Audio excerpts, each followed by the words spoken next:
ఈరోజు శ్రీ వారాహి కల్పన ట్రస్ట్ ద్వారా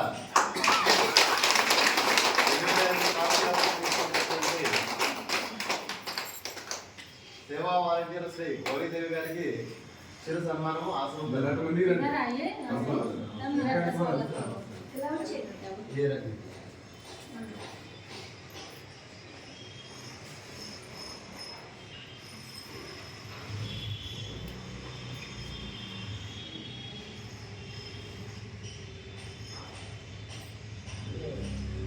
ఈ విధంగా గ్రామంలో ఉండేటువంటి వారికి మరీ ముఖ్యంగా భారతదేశంలో 10 లక్షల గ్రామాలు ఉన్నాయి. ఈ 10 లక్షల గ్రామాల్లో నుండి కనీసం శ్రీ వారాహి కల్పన ట్రస్ట్ వారు కనీసం 10 లక్షల మంది అయినా కాశీ యాత్ర 2500 తీసుకురావాలనే సదుద్దేశంతో మనం 2000 ఇప్పటికి దాదాపు 12 సంవత్సరాలలోపు మనం ఆశ్రమం పెట్టి మనం స్టార్ట్ చేసాం. దాంట్లో భాగంగా ఏంటంటే మనం 2500 రూపాయలకి రానుకోను రైల్వే టికెట్ ఇస్తూ 10 రోజులు అకామిడేషన్ ఇస్తూ మధ్యాహ్నం భోజనం సాయంత్రం టిఫిన్ పెడుతూ మనము యాత్ర చేస్తాం. ఏదైనా అనివార్య కారణాల వల్ల లేదా ఎక్కువ ఏదైనా ఇబ్బందిగా ఇలాంటి కుంభమేళా లాంటి సందర్భాలు ఉన్నప్పుడు మనం క్యాన్సిల్ చేస్తాం చెప్తే మిగతా సమయాలలో మాత్రం తప్పనిసరిగా ఇదే 2500 రూపాయి కూడా ఎక్స్ట్రా ఛార్జ్ చేయమండి. రూపాయి కూడా ఛార్జ్ చేయకుండా 2500 తోటి మనం కాశీ యాత్ర చేయించి యాత్రను తీసుకొస్తూ 10 రోజులు వీటికి అకామిడేషను టికెట్లు అన్ని సదుపాయాలను చేసి చక్కగా తిరుగు ప్రయాణాలు కూడా పార్సల్లో అది ఇచ్చి మనం పంపిస్తూ ఉంటాం. దీనికి చాలా మటుకు గ్రామాల వారిని మనం కోరుతూ ఉంటాము. స్వచ్ఛందంగా ముందుకు వచ్చి ఏమి వాళ్ళ దగ్గర ఎక్స్ట్రా డబ్బులు ఏమీ ఖర్చు చేసుకోకుండా స్వచ్ఛందంగా ముందుకు వచ్చి ఈ విధంగా అందరినీ కూడా కాశీయాత్ర చేయించేటువంటి అవకాశాన్ని కల్పించమని అందరినీ మరొకసారి కోరుతూ అటువంటి ఆ ఈశ్వరుడు ఇచ్చినటువంటి ఈ సంకల్పిత కాశీయాత్రకి గౌరీదేవి గారు చాలా చక్కగా సహకరించి మొదటి మాటలోనే నా దగ్గరికి వచ్చి కలిసినప్పుడు నేను చెప్పిన దానికి చాలా సంతోషించి చక్కగా యాత్రికులందరికీ గ్యాదర్ చేసుకుని ఈరోజు ఇలా తీసుకురావడం జరిగింది.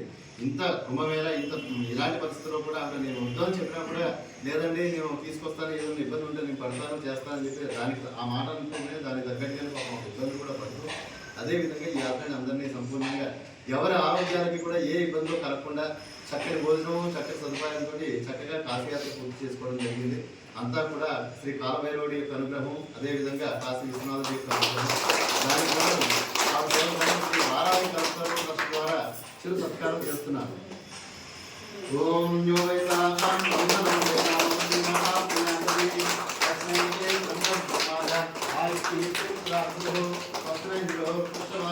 స్వస్తి పూషా విశ్వవేదాః స్వస్తి నస్తార్క్షోధిష్టనేమిః స్వస్తి నో బృహస్పతిర్దదాతు శతమానం భవతి ఆయుఃపురుషేంద్రియ ఆయుష్యేంద్రియే ప్రతిష్టతి మనోవాంఛా ఫలసిద్ధిరస్తు సంపూర్ణ కాశీ యాత్రా ఫలసిద్ధిరస్తు సంపూర్ణ ఆయురారోగ్యాభిష్టకామ్యా ఫలసిద్ధిరస్తు సంపూర్ణ పార్వతీ పరమేశ్వర కరుణాకృపాక్షిద్ధిరస్తు ఇష్టకామ్యా ఫలసిద్ధిరస్తు శుభం శుభమస్తు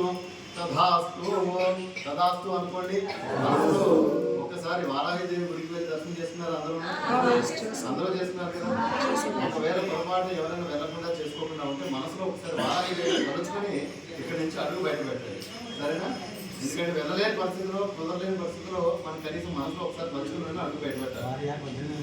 కాశీలో తిరగడానికి అధికారం మనకి ఇచ్చేది కాలభైరవుడు అయితే కాశీ నుంచి అడుగు తీసి బయట పెట్టడానికి మనకి అధికారాన్ని ఇచ్చేది వారాహి కాబట్టి వారి కూడా మన కాశీ యాత్ర చేయకూడదు.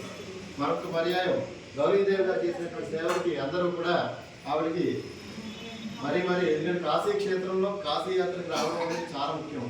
ఇక్కడ సనాతన ధర్మంలో అన్ని తీర్థయాత్రలు ఒక లెక్క, కానీ కాశీ క్షేత్రానికి రావడం అనేది ఒక లెక్క. కాశీకి రావాలంటే ఆసామాషిక విషయం కాదు, అందరూ తొందరగా రాలేరు.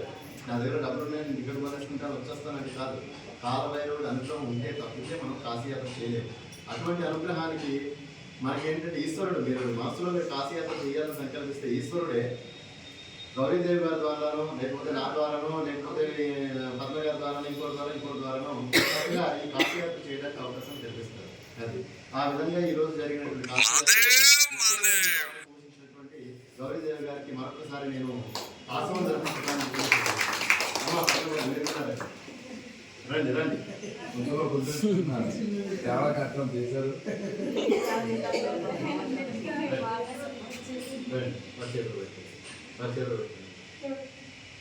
పార్వతీ పరమేశ్వరుడు పడుకున్నారు. ఈవిడ కూడా చక్కగా వారి గ్రామంలో ఉన్నటువంటి వారందరినీ చెప్పి తీసుకుని వచ్చి చక్కగా యాత్ర చేయించారు. వీరికి కూడా ఆ పుణ్య ఫలితం ఉంటుంది. ఎంతమంది కాశీ యాత్ర చేశారో అందులో ఒక పావన వంతు భాగం ఈవిడ కూడా వెళ్తుంది. పుణ్యఫలం, లాభాపేక్ష కాదు. పుణ్యఫలం లాభాపేక్ష కాదమ్మా. ఎందుకంటే కాశీ క్షేత్రానికి వచ్చి తీసుకెళ్ళే ఉన్నాయంటే కర్మయోగము, ధర్మయోగం, ఈ రెండు యోగాన్ని తీసుకెళ్తారు. అంతకుమించి తీసుకెళ్తారు. అందుకని కర్మయోగం అంటే ఇక్కడ చేసే ఇంటి దగ్గర ఉంది. మనం ఈ పుట్టినప్పటి నుండి తగిన వరకు చేసిన పాప ఫలితాలు ఏవైతే ఉన్నాయో అవన్నీ కాశీ గంగలు మునిగి వదిలేసిన తర్వాత మళ్ళీ తల్లి చేతిలో పసిబిడ్డ ఏదైతే ఉంటారో ఆ విధంగా మళ్ళీ జన్మ పెట్టి వెళ్తున్నాం. ఇక్కడ ఏదైనా కేవలం సనాతన ధర్మంలో ఉండేటువంటి విషయాన్ని గ్రహించి ఎంత వీరికి అంతవరకు సనాతన ధర్మాన్ని పాటిస్తూ సేవే మార్గంగా జీవితాన్ని గడుపుతారని చెప్పి మరొకసారి కోరుతూ మీ అందరికీ కూడా